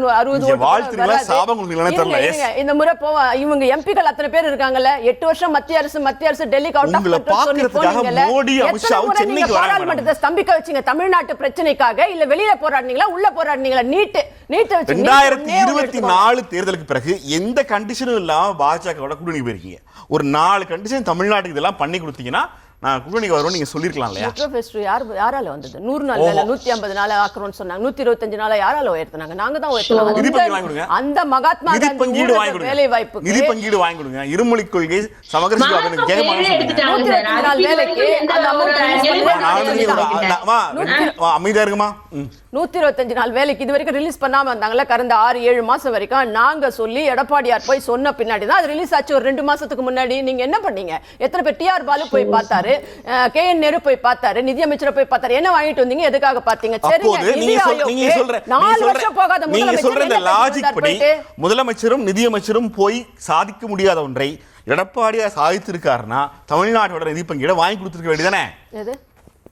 என்ன வாங்கி தரல, என்ன வேணும்? நீங்க கவர்மெண்ட்ல இருக்கீங்க, அது சைன் பண்ணி அனுப்ப வேண்டிய இடத்துல நீங்க இருக்கீங்க. சிவதாஸ் மீனா அன்னைக்கு என்ன பண்ணாரு, இந்த இருமொழி கொள்கை தான் நாங்க எங்களோடது அப்படின்னு சொல்லிட்டு, எங்களுடைய புதிய கல்விக் கொள்கை நாங்க ஒத்துக்க மாட்டோம் அப்படின்னு சொல்லிட்டு நிதியை கொடுங்கன்னு அவர் என்ன பண்ணிருக்காரு? அன்னைக்கு எழுதி அனுப்பிச்சிருக்கலாம் இல்ல, அவரு சொல்லிருக்கலாம் இல்ல, ஓகே ஒத்துக்கிட்டார். முதல்ல நாங்கெல்லாம் சட்டமன்றத்துல பிரச்சனை பண்ண பின்னாடி எல்லாத்துக்கும் இந்த பதில் வந்து உங்களுக்கு தெரியுது. நான் சொல்றேன் வரையறேன். புதிய கல்விக் கொள்கையை தமிழ்நாடு ஏற்றுக்கொள்ளாதுன்னு பள்ளிக்கல்வித்துறை அமைச்சர் சொல்லியிருந்தாருன்னா அது பொலிட்டிக்கலி மோட்டிவேட்டட் ஸ்டேட்மெண்ட். ஆனால் பள்ளிக்கல்வித்துறை என்ன பண்ணுறாங்க, நாங்கள் ஒரு கமிட்டியை போடுறோம், எஜுகேஷனல் இன்ஜினியரிங் சேர்ந்த ஆட்களால் போட்டு இந்த நிபுணர்கள் புதிய கல்விக் கொள்கையை தமிழ்நாட்டில் அமல்படுத்ததா வேண்டாமான்னு முடிவு பண்ணுவாங்க. இந்த கமிட்டியை போட்ட பிறகு அந்த கமிட்டி என்ன சொல்லுது, புதிய கல்விக் கொள்கையை வேணான்னு. நீங்கள் நீதிமன்றத்துக்கு போகிற போது அரசியல் பழிவாங்குதல் காரணமாக தமிழ்நாடு இந்திய மும்மொழி கொள்கையை அனுமதிக்க மறுக்கிறதுன்னு யூனியன் கவர்மெண்ட் சொன்னால் இல்லை, we have our own education policy, we have our expert committee. அவங்க சொல்றாங்க, அவங்க சொன்னதன் அடிப்படையில் தமிழ்நாடு அரசு புதிய கல்விக் கொள்கை இருக்கு, அது ஒரு லீகல் வேலிடிட்டிக்காக போடப்பட்ட குழு. இந்த குழு சொன்னதையே வச்சுக்கிட்டு அவங்க மும்மொழி கொள்கை ஏற்றுக்கிட்டாங்கன்னு நம்ம சொல்றது எப்படி சரியா இருக்கும்? இதே அதிமுகவும் பண்ணிட்டாங்க மேடம். சரி, ஒரு நீட்டுக்கு நவநீதகிருஷ்ணன் வந்து ஒரு குழு போட்டோம்ல, நீட்டுக்கு ஒரு குழு போட்டோம்ல, அந்த குழு என்னாச்சு? நீட் எடுத்துட்டோமா? நீட்டுக்கு நீங்க ஃபினான்ஸ்க்கு ஒரு கமிட்டி போட்டோம்ல, பெரிய பெரிய ஆட்களை நீங்க கேட்டது நான் கேட்டதுக்கு பதில் சொல்லுங்க. எங்க டக்கு டக்குன்னு கோல் போஸ்ட் மாத்தி நான் ஒரே கேள்வி தான் கேட்டுட்டு இருக்கேன். நீங்க எடப்பாடியார் பாக்குறதுக்கு மோடி அமித்ஷா வராங்கல்ல, நீட் குழு ஏகே ராஜன் என்ன சொல்லிட்டு போயிட்டாரு? அமித்ஷா எடப்பாடியார் வீட்டுக்கு சாப்பிட வராரு மேடம். அமித்ஷா எடப்பாடியார் வீட்டுக்கு சாப்பிட வராரு, கை கழுவும் போது எங்களுக்கு நீட் விலக்கு கொடுங்கன்னு கேட்கலாம்ல. நீட் விலக்கு அவர் தர முடியாது, Supreme Court order. Supreme Court order அவர் நினைச்சா கொடுக்கலாம். நாங்க சொன்ன தொடர்ந்து வலியுறுத்தி தான் இருக்கோம். நாங்க அதுக்கு தான் என்ன பண்ணோம், இன்டரிம் ரிலீஃபா 7.5 எய்டட் ஸ்கூலுக்கு எக்ஸ்டெண்ட் பண்ணி இப்ப 10% சொல்லிருக்கேன் சார். நானு தமிழ்நாடு டெல்லி திமுக சொல்றதே உங்க டார்கெட் பண்ணி பாஜக சொல்றதா? அசெம்பிளில என்ன சார் சொன்னீங்க? 7.5 என்னால முடியும். உங்களுடைய கூட்டணி கட்சிகள் எல்லாம் வாய மூடிட்டு இருக்கு, மேற்கு வங்கத்துல இருந்து கேரளால இருந்து கர்நாடகால இருந்து. என்னால 7.5 ஒரு இன்டரிம் ரிலீஃப் கொடுக்க முடியும்னா உன்னால ஏன் அது எய்டட் ஸ்கூல் கூட எக்ஸ்டெண்ட் பண்ண முடியல? இல்ல ஏன் 7.6 ஆக்க முடியல? சொல்லிருக்கீங்களே நீங்க. நான் இப்ப 10% சொல்லிருக்கேன். இந்த அரங்கத்துல அடிச்சு சொல்ற 10% நான் ஆக்கி காட்டுவேன். மத்திய அரசு ஒத்துக்கலனாலும் நான் ஆக்கி காட்டுவேன்னு சொல்றேன். இதெல்லாம் உங்களால ஏன் முடியல? வெற்று வாய்க்கூச்சல். இது இருட்டுல போறோம் பாடிட்டு போற கதை தான். இது என்னன்னா மேடம், அந்த 7.5 விழுக்காடு அரசு பள்ளி மாணவர்களுக்குங்கிறது எடப்பாடியார் கொண்டு வந்த நல்ல திட்டம். ஆனா அந்த திட்டத்தை ஹோல்சமா பாக்குற போது இந்த கோயிலுக்குள்ள எல்லாம் உள்ள விட மாட்டேங்கிறாங்கன்னு சொன்னா எல்லாரையும் அந்த கோயிலுக்குள்ள உள்ள விடுங்கிறதா நீதி. அவங்க உள்ள நீ தனியா ஒரு கோயில் கட்டி போங்கிறது நீதி கிடையாது. அப்போ நீட்டுங்கிறது நிரந்தரமாக தமிழ்நாட்டிலிருந்து வெளியேற்றப்பட வேண்டும். அது வரைக்கும் நம்ம 7.5 பயன்படுத்தலாம். இப்ப நீட் விலக்குங்கிற இடத்துக்கு போனா நீங்க அந்த இடத்துக்கு நகர மாட்டேங்கிறீங்க. தூக்கு தண்டனை ஒருத்தர் கொடுக்குறாங்க அப்படின்னா எனக்கு ஆயுள் தண்டனை ரிலீஃப் இல்ல, இதுக்கே தான் வர ஆயுள் தண்டனை கொடுங்கன்னு கேட்கறது அது வரைக்குமான ரிலீஃப். அது கோர்ட்ல பெட்டிஷன் ஸ்டே அப்படியே இருந்துட்டு தான் இருக்கும். நம்ம அப்ப வாதாடுவோம். அதுக்காக உடனே தூக்கு தண்டனை கொடுத்த உடனே ஏத்துக்கலாமா? அதை போய் நாம உயிரோட பாருங்க, இங்க பாருங்க நெல்சன், நீங்க மாத்துறீங்க. நம்ம உயிரோடவே இல்லைன்னா நான் எப்படி போராடுவேன்? அதுக்கான இன்டர்வியூ எத்தனை குழந்தைங்க செத்தாங்க? ஒரு அனிதாவை வச்சுதானே நீங்க ஆட்சியே பிடிச்சீங்க. அந்த மாதிரி 50க்கும் மேற்பட்ட சாவுகள் நடக்கக்கூடாது. இன்டரிம் ரிலீஃப் போதும் அப்படின்னு நான் சொல்லல. இன்டரிம் ரிலீஃப் இவங்க வேற எதுக்கு இவ்வளவு நேரம் பேசிட்டு இருந்தா? கொஞ்சம் அமைதியா இருக்க சொல்லுங்களேன். இன்டரிம் ரிலீஃப் போதும் நான் ஒரு போதும் சொல்லல. நான் வந்தா என்ன சொல்றீங்கன்னா அதிமுக கூட்டணியில இருந்தாலும் நீட் விலக்கு வராதுங்கறீங்க இல்லையா?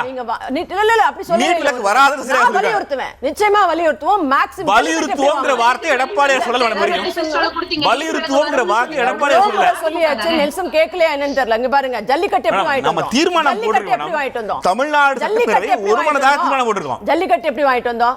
காவிரி யானையை எப்படி வாங்கிட்டு வந்தோம்? பாதுகாக்கப்பட்ட வேளாண் மண்டலம் எப்படி வாங்கிட்டு வந்தோம்? இதை செய்து காட்டுவோம். நாங்க வெற்று விளம்பரத்துக்கு மைக்க பிடிச்சிட்டு எதையாவது உளறிட்டு இருக்கிறோம் கிடையாது. விளம்பரம் இல்லாமல் சாதித்து காட்டக்கூடியவர்கள்.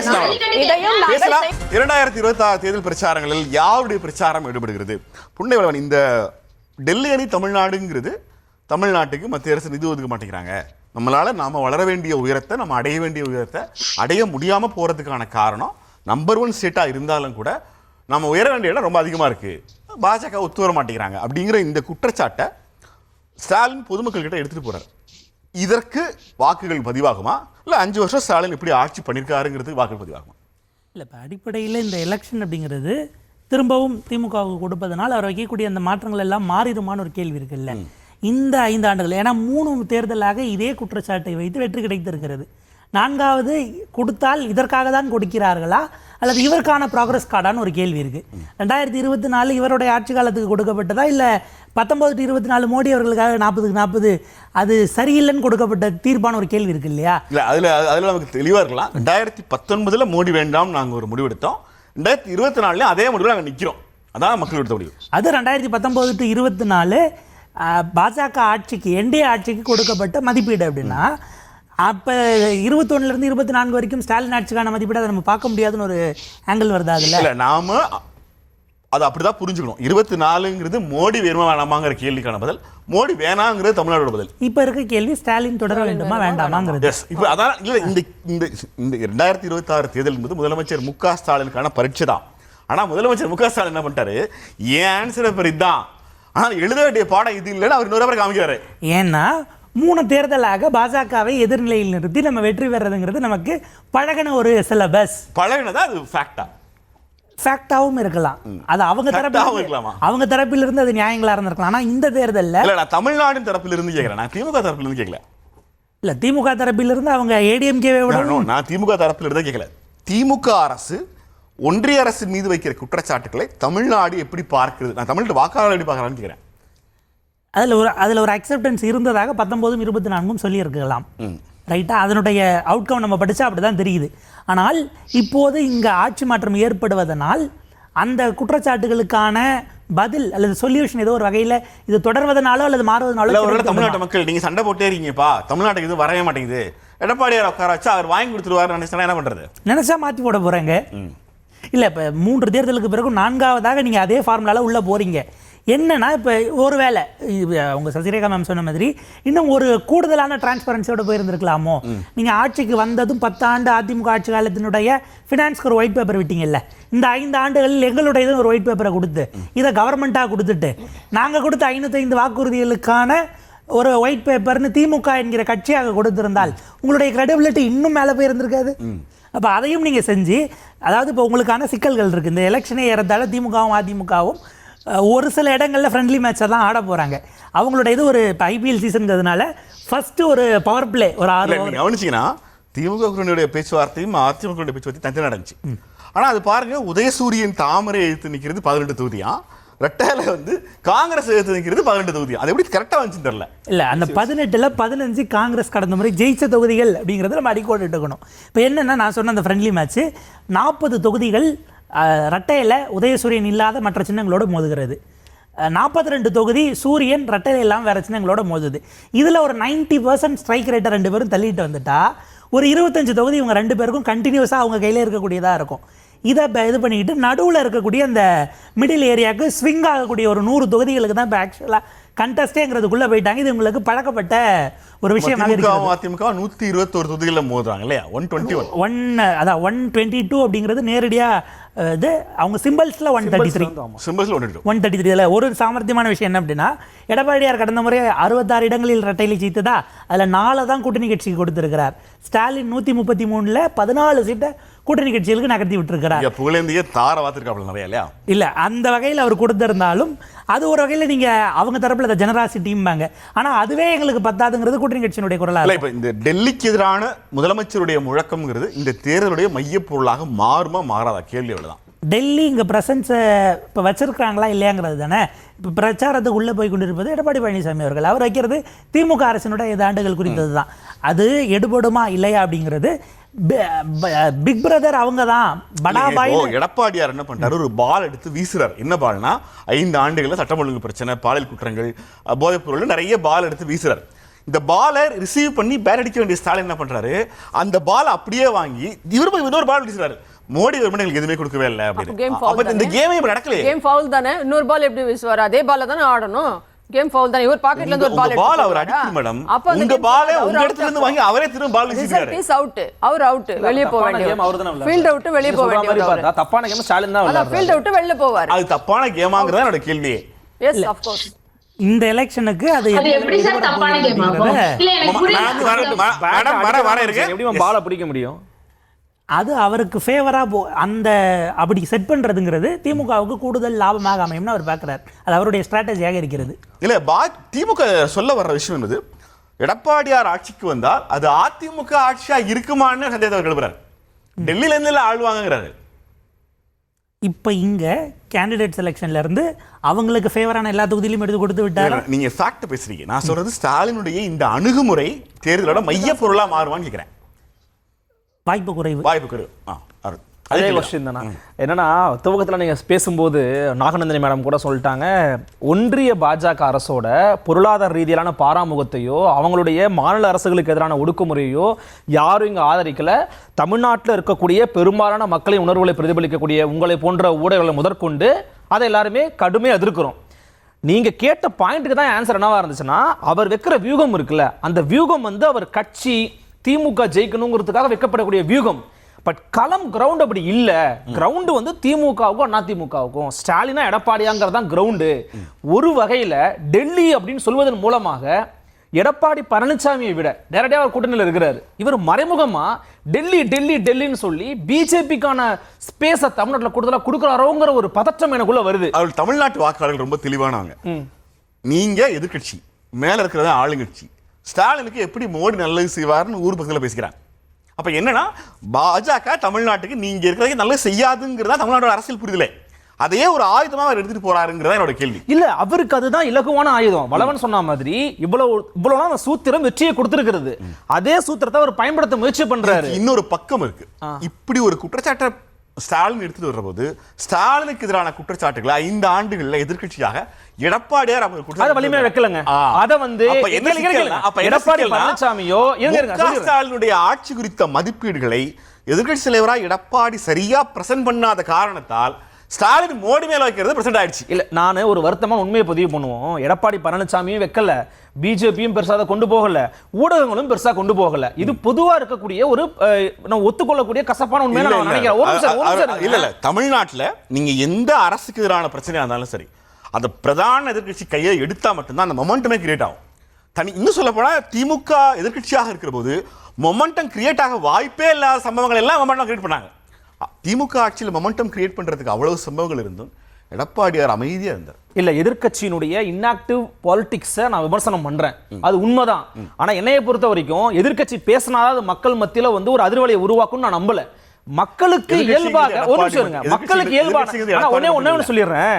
டெல்லிக்கு எதிரான போர் முழக்கம்னு ஒரு முழக்கத்தை முன்வைக்கிறார்ல, இயல்பா சாதாரண ஒரு மனிதனுக்கு நீங்க போனீங்கன்னா அவனுக்கு தினசரி இருக்கிற பிரச்சனை, மின்கட்டண பிரச்சனை, கல்வி பிரச்சனை, பொருளாதார பிரச்சனை, இந்த பிரச்சனைலாம் அவன் எங்க இருந்து பார்ப்பானா என்னுடைய அருகில் இருக்கிறவரோட தான் மேட்ச் பண்ணி பார்ப்பானே தவிர அங்கிட்டு இருக்கிறான் பாத்தீங்கன்னா அவன் தான் உங்களுக்கு காரணங்கிறத யதார்த்தமா அதை கொண்டு போய் அவனால சேர்க்க அப்படி பார்க்கவும் மாட்டான்.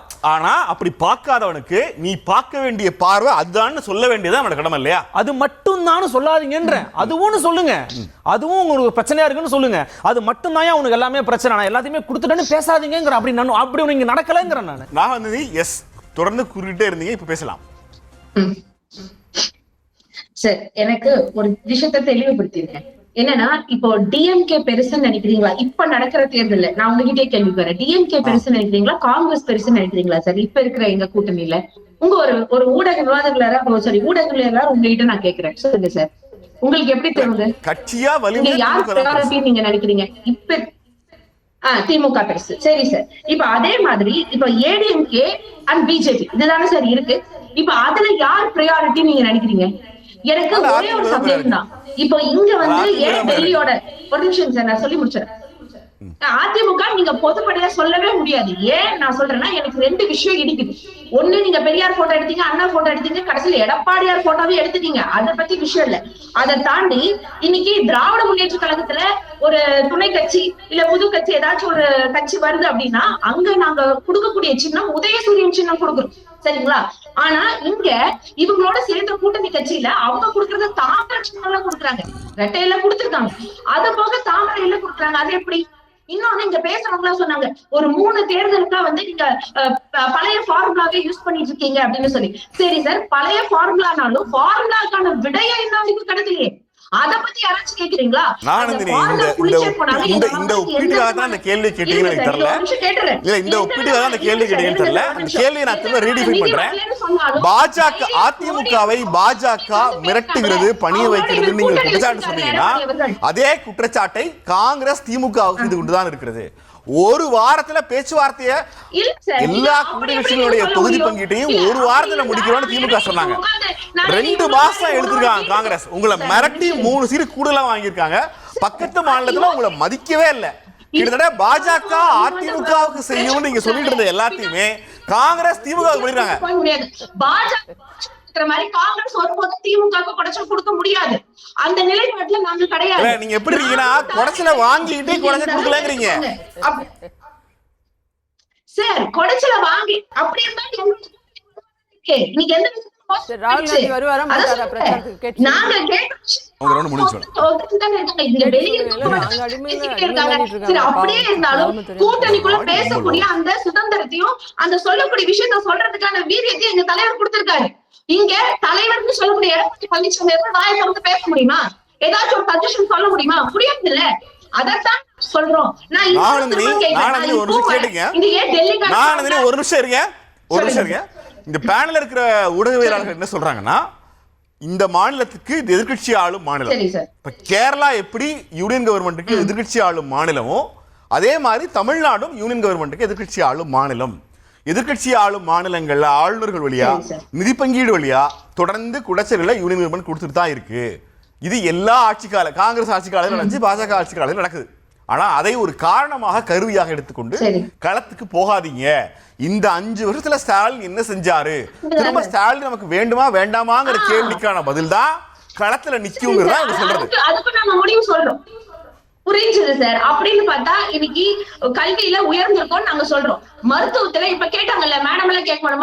மக்களை தேடி மருத்துவம் என்ன பண்ணுச்சு, இன்னைக்கு ஐநா சபை பாராட்டிக்கு 2 கோடி பேருக்கு மேல நாங்க கொண்டு போய் ரீச் பண்ணிருக்கோம். இன்னைக்கு அதை தாண்டி விடியல் பயணம், இந்த உரிமை தொகை திட்டம், இன்னைக்கு மகளிர் சுய உதவிக்குழு திட்டம், இன்னைக்கு புதுமை பெண் திட்டம் அப்படிங்கிறதுனால உங்க ஆட்சியில, அதாவது அதிமுக ஆட்சியில முடியும் போது வெறும் 43% இருந்த உயர்கல்வி, பெண்களினுடைய உயர்கல்வி இன்னைக்கு 71% 54% உயர்கல்வியில நாங்க அன்னைக்கே ஆக்கி வச்சுட்டோங்க. நான் சொல்றேன் all India sir, all India higher education survey படி இவங்க சொல்றாங்கல்ல, அது 54 போய் டீடைல் காமிச்சு 51.4% தான் இவங்க சொன்னாங்க. அதையும் 2011 சர்வே படி எடுத்து பார்க்கும்போது அது 49% தான் இருந்துச்சு. அதுலயும் கொரோனா காலகட்டத்துல 2.1% கம்மியாகி கிட்டத்தட்ட 46 to 47% தான் இருந்துச்சு. அதை மாற்றி இன்னைக்குதான் கல்வியில இன்னைக்கு 51.3% கொண்டு வந்து திராவிட முன்னேற்ற கழகம் ஆச்சு.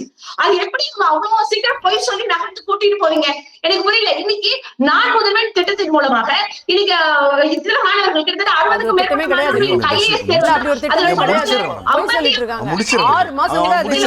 அதை விமர்சனம் நீங்க பண்றீங்க. 6 மாசம் அந்த திட்டம் செயல்படுத்தல. போதும், டைம் ஆகுது. எனக்கு எப்ப டைம் தருவீங்க? இருக்கா 10 இவ்வளவு பேசுறீங்கல்ல, 7.5 இடம் ஒதுக்கீடு நீங்க கொண்டு வந்தீங்க சரி. ஆனா அதை கொண்டு வந்ததுக்கு அன்னைக்கு இருந்த கவர்னர் ஒப்புதல் கொடுக்கல. அப்போ உங்களோட சேர்ந்து போராட்டம் யாரு? நீங்க போய் 7.5 உள்ஒதுக்கீடு நீங்க கொடுங்க, சதவீதம் ஒதுக்கீடு கொடுங்க, அது தவறு இல்ல. நீங்க தமிழ்நாட்டு மக்களுக்கு நிக்கிறீங்கன்னா நாங்களும் நிக்கிறோம்னு சொல்லி திராவிட முன்னேற்ற கழக தொண்டர்கள் இருந்து தலைவர் மு க ஸ்டாலின் வரைக்கும் தொடர் நின்னாங்க இல்லையா? நீங்க யாரும் செய்ய மாட்டேங்கிறீங்க. நீட்டு பேசுறீங்க, காங்கிரஸ் நீட்டு கொண்டு வந்துச்சு. தைரியமா நான் உங்களோட ஆடியோ பீரியட்ல டிஸ்டர்ப் ஆயிருக்கு. நன்றி. இல்ல அவங்க சொல்லுங்க. இல்ல சார், அது இல்ல அவங்களே ஒத்துனாங்க. கொரோனா காலம் வந்தது, அதுக்கப்புறம் உங்களால ஸ்கூல் எஜுகேஷனுக்கு எதுவும் பண்ண முடியல, அது நாங்க பண்ணி வச்சிட்டோம். கொரோனாக்கு அப்புறம் நான் கேட்கிறேன், ஸ்கூல் எஜுகேஷன் அப்படி பண்ண இப்படி பண்ண, கொரோனா டிராப் அவுட்காக தான் நம்ம இவ்வளவு ஒதுக்கணும் நிதி ஸ்கூல் எஜுகேஷனுக்கு. இந்த 2023-24 எவ்வளவு தெரியுமா, மொழி பாடத்துல 50,000 சில்லற பேர் வரல எக்ஸாமுக்கு. இப்போ ரீசெண்டா நடந்த எக்ஸாம்ல நாங்க தமிழுக்கு அவ்வளவு முக்கியத்துவம் கொடுக்குறோம், எக்ஸாம் ஸ்கூல் எஜுகேஷனுக்கு இவ்வளவு முக்கியத்துவம் கொடுக்குறோன்னு சொல்றீங்க. 10,800 பேர் வரல மொழி பாடத்துக்கு +2ல இந்த வருஷம் ரீசெண்டா இந்த மாசம் முடிஞ்ச எக்ஸாம்ல. அப்புறம் என்ன முக்கியத்துவம் கொடுத்தீங்க, என்ன இளம் தேடி கல்வி கொடுத்தீங்க, என்ன கொரோனா டிராப் அவுட்காக நீங்க ஸ்கூல் எஜுகேஷனுக்கு இவ்வளவு உயர்த்திருக்கீங்க. நான் என்ன சொல்றேன், சித்தங்கள் எதுவுமே இவங்க சொல்றீங்க வாயில அடுக்குறீங்களே தவிர நகர பேருந்துன்றீங்க, பேருந்துகளே கிடையாது. அந்த பஸ் முன்னாடி ரோஸ் பின்னாடி ரோஸ், இது அனைத்து மகளிருக்கும் 1000 ரூபாய், அந்த மாதிரி விஷயங்களை முதல் 5 விஷயங்கள்ல கூட அதையும் நீங்க நிறைவேற்றல. உங்க கணக்குப்படியே 2 கோடி ரேஷன் கார்டு. இப்போ நீங்க சொல்லிருக்கீங்க இந்த இடத்துல நாங்க தேதி கொடுத்தோமான்னு கேட்டீங்க, நாங்க தகுதி சொன்னோமான்னு கேட்டீங்க. திட்டங்களை நிறைவேற்றுறதுக்கு 2 கோடி ரேஷன் கார்டுல வறுமை கோட்டுக்கு கீழே எடுத்துக்கினா கூட உங்க கணக்குப்படியே போய் கணக்குனா கூட 1.30 தானே கொடுத்துருக்கீங்க. இன்னும் 70 லட்சம் பேருக்கு யார் தருவா? இது அப்ப எதையுமே உருப்படியா நிறைவேற்றல. கேஸ் மானியம் சொன்னீங்க, அதுவும் கிடையாது. 100 ரூபாய் நீங்க டீசல் விலை குறைக்கிறேன். நீங்க டீசல் விலை குறைஞ்சாதானே அத்தியாவசிய பொருட்கள் விலை குறையும். எந்த கொரோனாக்கு அப்புறம் தாண்டி வந்ததுல இருந்து இந்த தொழிலாளர்கள்ல இருந்து கம்பெனி ஸ்மால் அண்ட் MSMEல இருந்து மக்கள் எவ்வளவு பாதிக்கப்பட்டிருக்காங்க. நீங்க எவ்வளவு வரிச்சுமையை உயர்த்தினீங்க, ஸ்மார்ட் மீட்டர் போடுவேன்னு சொன்னீங்க, மாச கரண்ட் பில் ரீடிங்னு சொன்னீங்க. கரண்ட் பில்ல இப்போ ஒரு போன மாசம் கூட கமர்ஷியல் பில்ல 150% அதிகரிச்சிருக்கீங்க. இப்போ பாத்தீங்கன்னா கூட உங்களுக்கு டீசல் விலை பெட்ரோல் விலை கமர்ஷியலுக்கு அதிகமாயிருக்கு இந்த முறை. இதுக்கெல்லாம் என்ன குரல் கொடுத்துட்டீங்க? நீங்க குரல் கொடுத்தோம் சொல்றீங்கல்ல. அண்ணாமலை படத்துல ரஜினி சொல்வார் பாருங்க, அசோக் மேல இருக்கிறவன் கீழே வருவான், கீழே இருக்கிறவன் மேல போவான். அது மாதிரி பேசுவாரு. ஆனால் அவர் வந்து கஸ்டோல் தான் பண்ணிட்டு இருப்பார் சரத் பாபு. அந்த மாதிரி ரோல தான் இன்னைக்கு முதலமைச்சர் டெல்லின்னு பண்ணிட்டு இருக்காரே தவிர மெட்டீரியலிஸ்டிக்கா ஒன்னும் பண்ணல. ஆனா அண்ணாமலை மாதிரி எடப்பாடியார் ஆக்ஷன் ஹீரோவா செயல்படுத்தும். அது மத்திய அரசு பாதுகாக்கப்பட்ட வேளாண் மண்டலம் இருந்தாலும் சரி, எங்களுடைய அண்ணாமலை படத்துல வர ரஜினிகாந்த் அவர்கள் மாதிரி எங்களுடைய எடப்பாடியார் ஆக்ஷன் ஹீரோவா செயல்படுத்துவார். உங்களை மாதிரி விளம்பரத்துக்கு வாய் கொடுத்துட்டு உட்கார்ந்து இருக்க மாட்டோம். அது பாதுகாக்கப்பட்ட வேளாண் 8 வழிச்சாலையில என்ன நிலைப்பாடு, அதுக்கப்புறம் என்ன ஆச்சு, பரந்தூர் விமான நிலையத்துல என்ன ஆச்சு, இதுக்கெல்லாம் மத்திய அரசு எடுத்து என்ன குரல் கொடுத்தீங்க, பாதுகாக்கப்பட்ட வேளாண் மண்டலத்துக்கு என்ன குரல் கொடுத்தீங்க? பங்கெடுத்த நாள் வரைக்கும் இந்த கோட் மனமார்ந்த நன்றியை தெரிவித்துக் கொள்கிறது. இன்னொரு சந்திக்கலாம். நன்றி, வணக்கம்.